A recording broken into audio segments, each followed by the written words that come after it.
A spur-of-the-moment travel trip through 3 Midwest states, showcasing the beautiful people we'll meet, the most interesting and unique things we'll see, and the road less traveled, leading us to an unexpected adventure that we were about to have. Oh! Lightning! Ooh, I know you saw that one. That was cool! Crazy. Huge lightning strike! Crazy. I've been fishing this river and this bridge specifically for 20 plus years. It's a pretty beautiful thing, being able to come out here and chasing fish and possibly a check, getting paid doing what we love. Okay, right here, turn left. Whoa. Wow, it's actually bigger than I thought it was. Wow, that's kind of neat, huh? So that's a grotto. We come here a lot. This place is just amazing. I love the way they put this together. And I know people did a lot of work to make this place special and to keep it for other people to see. We are in downtown Ottawa, Illinois, and we found the mural of murals, the Peltier Factory. Welcome to my underground world. This is the marble room, and it's set up kind of like a library. So what this represents, I can show you at least one of every type of marble. People can come and learn how to identify different marbles. People learn and they come, and it's a little more interesting than just having the books, to be able to really hold them and turn them and look at them and figure out which ones you want to start collecting. I believe this is the Memorial Tower. A little bit of a trek. A little bit of a hike. Hey, check that out. That's pretty cool, though. Oh, yeah. Come rain or come shine, come along with Refresh Quest on the spontaneous, come what may, Midwest adventure. This could be a lot of fun. Refresh Quest is the search for refreshing travel experiences that aim to uplift and inspire while having a lot of fun along the way. Are you ready to refresh? Then let's go. With a team of like-minded friends, Refresh Quest invites you along the journey as we explore beautiful and unique destinations. Meet passionate individuals and gain empowering knowledge that dares to welcome new realities and refreshing possibilities. Adventuring never felt so good. I'm your host, Jeremy Maupin, and this is Refresh Quest. Sometimes, taking an exit off the beaten path and onto the road less traveled, you'll find yourself in the right place at the right time. And then, boom. Making way for an exciting and unexpected adventure. Oh! Whoa! Lightning! Ooh, I know you saw that one. That was cool! Crazy. Huge lightning strike! Crazy. Not knowing what was in store, but we were ready to take it head on. Oh, Lord! This is what's in store in the Midwest for sure. Unexpected weather. And as you can hear, we just ran into a giant rainstorm. And I mean, these drops are coming down hard, right? It is coming down heavy. Little hairy with all the rain coming down, but what comes, what may. We're gonna grab whatever we can get, and this is what we're getting right now, a lot of rain. Heading north on Interstate 35, we were determined to make it to Des Moines, Iowa before dark, if we didn't make any more stops. But what fun would that be? We are in Missouri, and we're headed to Iowa. We're actually on an assignment for another filming expedition, and we decided to take this time to just explore the countryside as we travel. We have no idea what we're gonna run into. There's been no planning, no preparation. The cool thing about road trips like this is you never know what you might see.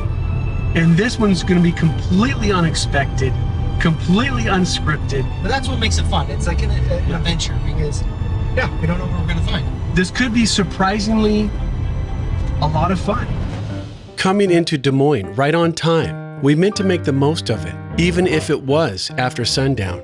The lights of the city illuminated the way to the most iconic building in town, the Iowa State Capitol. Feeling inspired and now looking for a view overlooking the city, we found the perfect place where another nighttime recreation was underway by a few of the locals. My name's McGuire Brooks. We're here in Des Moines, Iowa, fishing on Scott Street Bridge tonight. Hitting a little river action here before we call it a night. Trying to see if we can't catch a monster real quick. We catch channel cat, we catch flatheads. Right now what we're going after is flathead catfish. My personal best is 50 on rod and reel, 50 pounds, but they can get, upwards of 100 pounds. The state record is actually 81 pounds. And as a matter of fact, there's a rod over there. If you catch the state record on that rod, you get it on video and send it into the DNR here, it's a $10,000 check waiting for you. I've been fishing this river and this bridge specifically for 20 plus years. So that's what we love to do. It's a pretty beautiful thing, being able to come out here and chasing fish and possibly a check, getting paid doing what we love. The Grotto of the Redemption.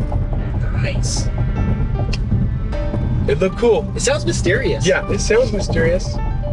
It sounds serious and mysterious, doesn't it? And no, it has a very serious tone to it. It does. The Grotto of the Redemption. What is a grotto? I have no idea. Huh. Searching for the grotto, we headed north to West Bend, Iowa, where we found corn. A lot of corn.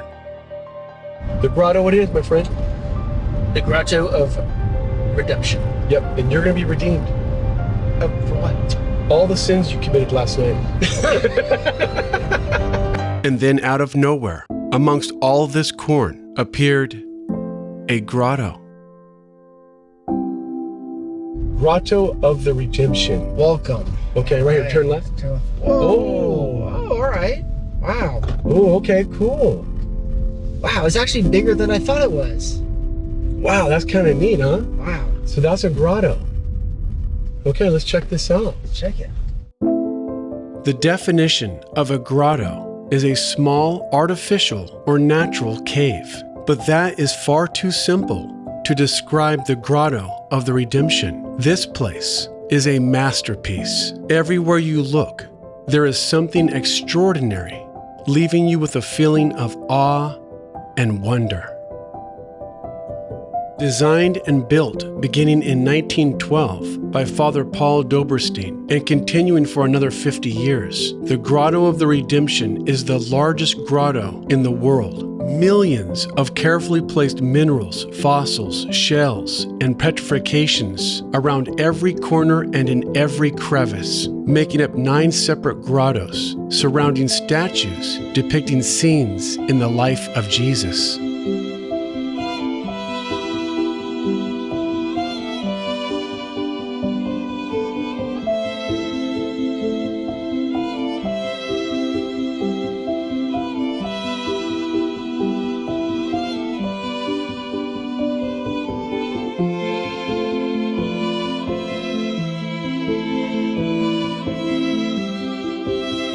The grotto attracts over 100,000 visitors a year from all over the world. We had the opportunity to speak to a few of them that were enjoying the grotto as much as we were. My name's Gabe Kale. My name's Michael Kale. All the rocks here and stuff are beautiful. Really cool gemstones, really cool statues. My favorite part about the grotto is probably just going to hang out with my family and just look around at everything. My favorite part about the grotto is the spot over there. It's like a little nativity set in Christmas when Jesus was born. Mary and Joseph are right next to him, and Gabriel is above them. And he's blowing the horn signifying that Jesus was born. And that's my favorite spot because I was named after St. Gabriel. My name is Judy McCurry. Linda Mason. We come here a lot. This place is just amazing. I love rocks. I love the way they put this together. And I know people did a lot of work, to make this place special and to keep it for other people to see. What do you like about this place? At the top we could see everything. The grotto is several stories high with multiple levels. Jonathan and I split up into 2 different directions to see who would make it to the top first.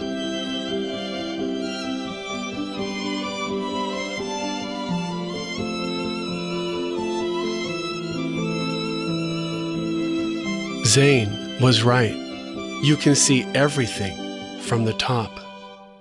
You don't have to be religious to appreciate the magnificence of the grotto. But by the time you leave, you just might feel a little more inspired.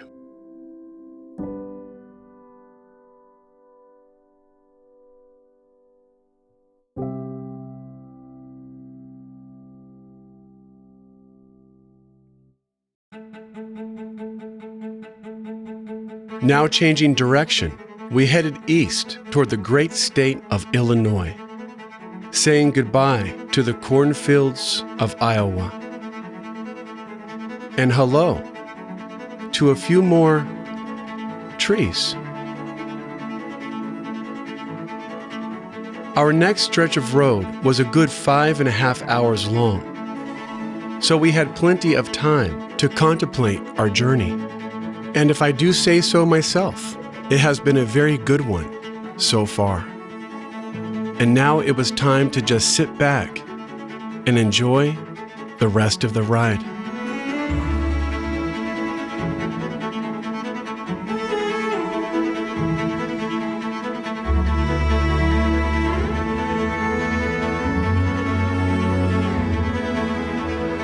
Okay, Jay, so we are leaving Iowa and we are headed into Illinois.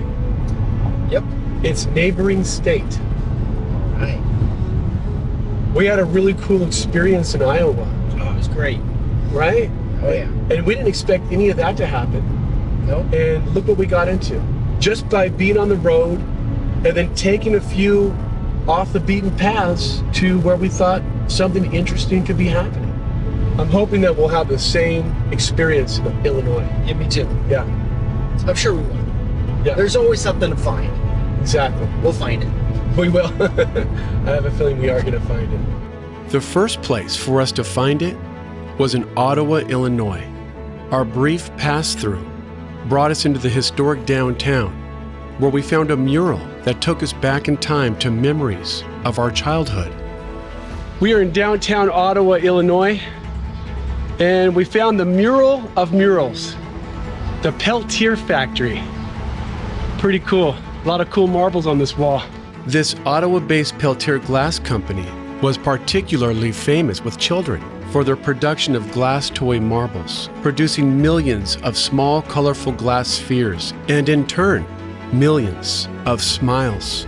All right, well, it's time for us to hit the road and head to Kansas City, because we have a very special person we have to meet there and a lot more fun. You ready to do that? Yeah, let's get driving. Okay, we have a long ways to go. Let's make this happen. Back on the road, we were headed back to where it all began. But we weren't done with the topic of marbles just yet. We were just getting warmed up.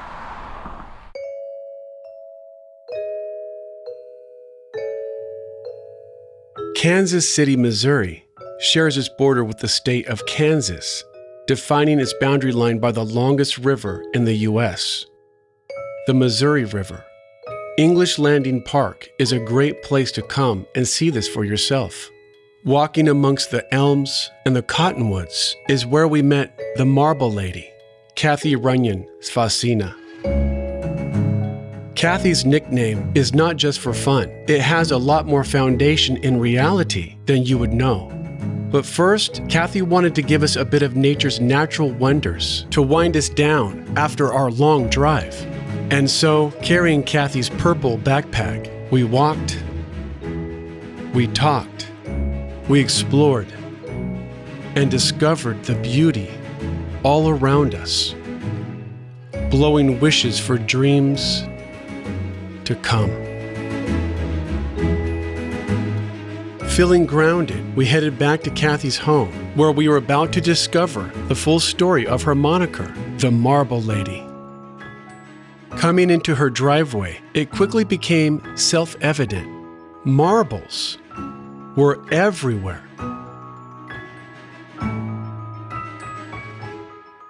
But this was just the beginning of the fun Cathy had in store for us. You have two choices, stairs or slide. Stairs are for slinkies.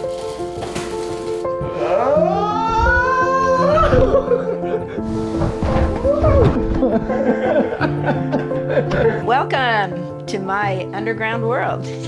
Let's go see the good stuff. Come on. See, I knew this was going to be a lot of fun. Here's the best stuff. This is Larry, my husband. Hey there, sweets. Shoot again. There you go. Good, Larry. Cathy and her husband Larry have been collecting toy marbles and marble memorabilia for most of their lives. Diving deep into the hobby, they have just about everything you can imagine involving, including, and surrounding marbles. Cathy has been involved in the marble community not only as a collector, but also as a teacher and even as a Guinness World Record holder. This is the marble room, and it's set up kind of like a library. People can come and learn how to identify different marbles, especially when they're first starting. It's very confusing. And this way they can take out one type of tray, like these are all the green and black acro corks, which are extremely hard to find right now. So that's not what they'd want to start with. But if they saw one, they'd want to find it. All of these vitros are wonderful, very colorful, or those are peltiers. And they can just come and learn the different trays and know what to look for. But I always tell them to find something they like that appeals to them. There's a few of the handmaids in here. Most of these are machine maids. When I started collecting, I could only afford machine maids because nobody else wanted them. And now machine maids are hot. And in the marble world, if you're the first one to discover a marble, you get to name it. Because back in the 20s and 30s, when they made them, they just had numbers attached to them and then the company name. These, after I went to West Virginia at the Vitro factory, I asked him about these. I asked the owner. The ones with pink were the first shooters they made for females. So I named that the sweet pea. Those were the sweet peas. And then these are the black-eyed peas. These were the boys. And people come here on this library to learn different things. The acros, the bricks, all the different, the peltiers, name it. One of the rare ones, another one I got to name was, it sounds weird, but I named these the wedding cake because it looked like the icing that drips down on the side. But these are extremely hard to find. These are vitro as well. So if you find a marble that nobody else has, and you can show that it was an actual run by showing up with at least like this number of 35 or so, then you get to name it. So what this represents, I can show you at least one of every type of marble. And hopefully I can show you more so that you know that it is not just a fluke marble that was made. And that is what I use this for, to help people learn, and they come, and it's a little more interesting than just having the books, to be able to really hold them and turn them and look at them and figure out which ones you want to start collecting. What is this? Oh, my goodness, I picked a good one. Look at that's a blue panther. I just picked it up out of nowhere, and look at that.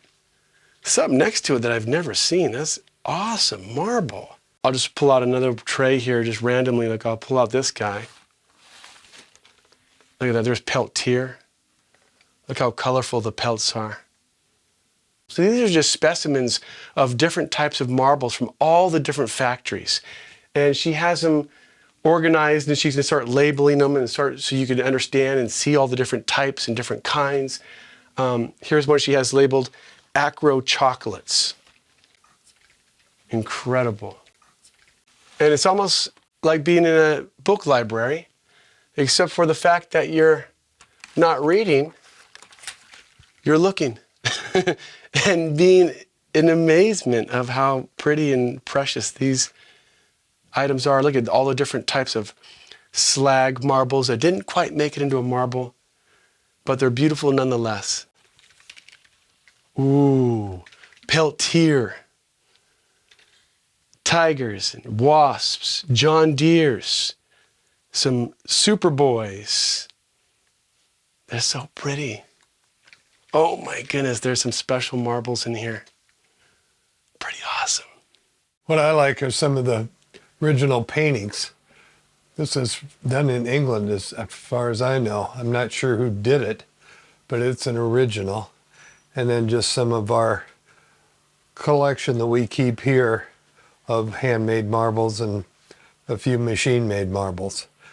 That marble with the eagle in it was the first marble I ever had. That was my grandmother's that was given to my mother back early 1900s.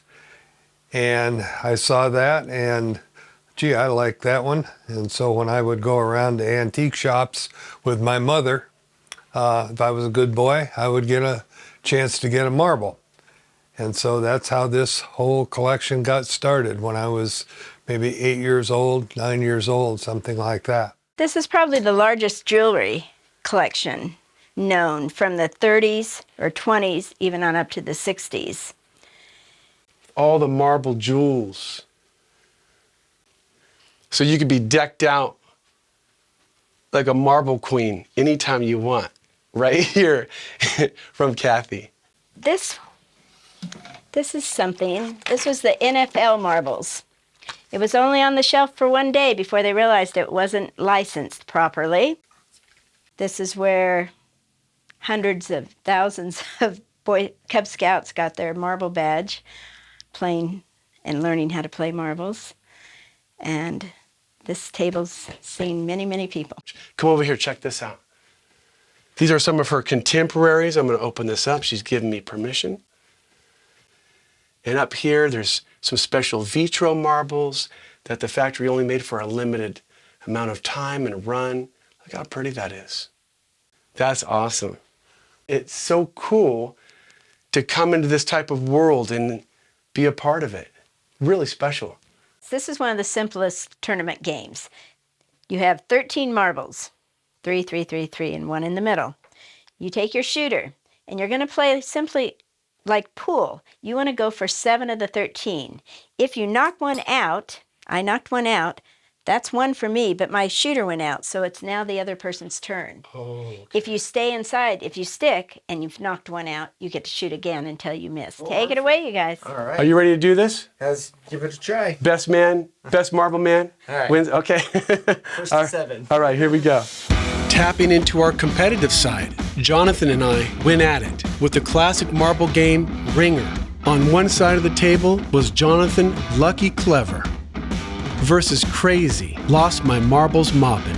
We were on a collision course, being coached by the one and only, the Marble Lady. The stakes were high as we played for bragging rights all the way back to California.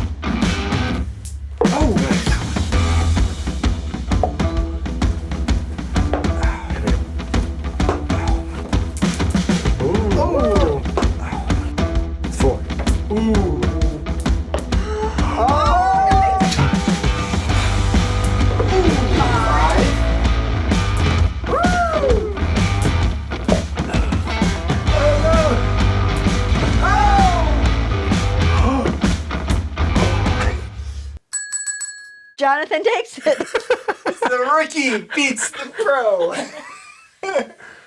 That's it. It's basically 2 out of 3 games. I'll take 1. All right, pretty good. Jonathan got lucky. Sadly, all good things must come to an end. But now, we'll have memories that last forever. With just a couple hours to spare before our departure, we drove into the city just to see what we could see. We got a tip that Union Station had the best coffee in town, but we did not know that by walking in the front door, the ceiling would open our eyes before the caffeine.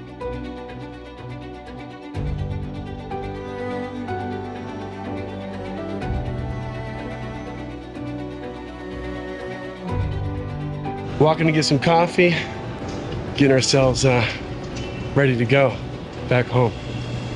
Right across the street was another inviting curiosity we couldn't pass up exploring. I believe this is the Memorial Tower. World War I, I think. A little bit of a trek, A little bit of a hike. especially coming up with all the equipment. Hey, check that out. That's pretty cool, though. Oh, yeah.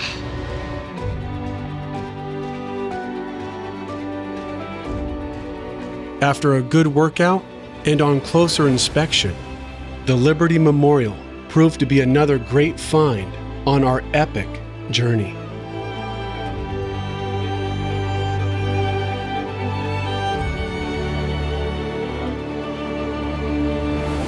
Our spontaneous Midwest adventure led us to many great finds, and it all started with the road less traveled and embracing and taking advantage of anything that came our way. I can't wait to see what we see next.